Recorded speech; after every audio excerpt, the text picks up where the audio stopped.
It is a new phenomena, like the Pew Institute research showed, together with the census, that between 2005 and 2007, 1.4 million people returned to Mexico. This was never recorded before. So that's why we call it the end of an era. We still do not know the real quantity of the population returning, but we suggest that it is, if not the same, a little bit higher than what it is reported as the official numbers from the country.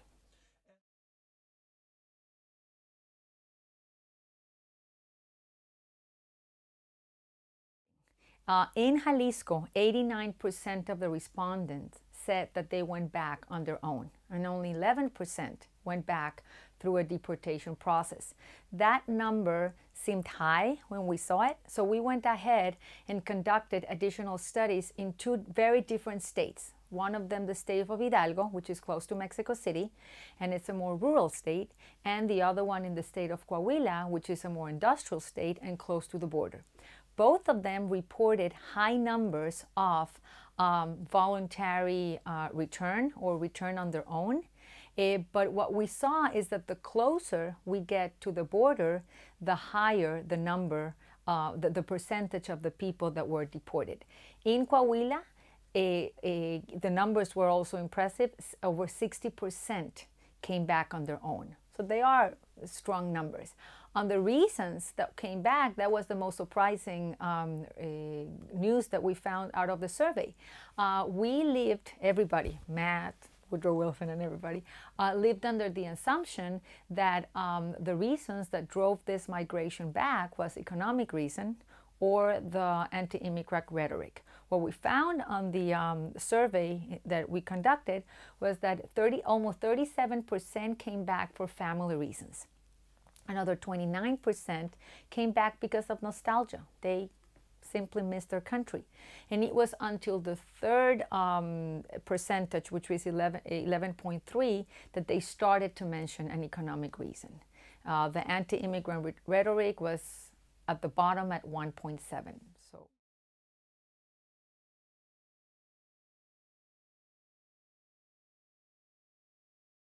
It will be more, it is more on the personal level, but there is a great opportunity for both countries to capitalize on it. For the United States, they are losing talent, like the ambassador said. The country is not growing. You need, population-wise, you need to grow at 2.1% in order to keep the economy going. The United States is growing at 2.08%. And the largest growing group here are the Hispanics. In Mexico, they're growing at almost 2.2, so it's not far away from the 2.1. And the fact that 95% of the people that are returning to Mexico, at least on the group that we surveyed, were on working age from 18 to 49, that's a great challenge for Mexico to create these policies to help this group contribute to the economy in Mexico and the United States. It's also an eye-opening to see what's going to happen to the industry here.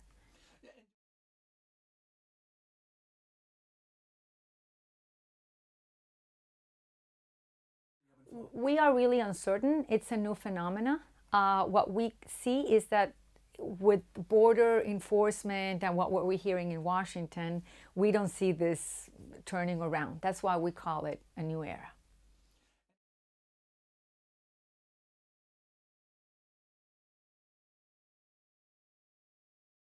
I think the most important, if we want to learn something from this survey, is that policy in both Mexico and the United States have been based on assumptions. And this study gives us an opportunity to base our policy on reality. We are not going to have a tsunami of Mexicans moving into the border and staying here and living here forever and ever. That the numbers show us that that's not going to happen. And we do need to start working on an independent, binational return migration policy. It's something new. It's something that it needs to happen independently from an immigration reform. It should not be tied together. It could, but it needs to have a standalone moment.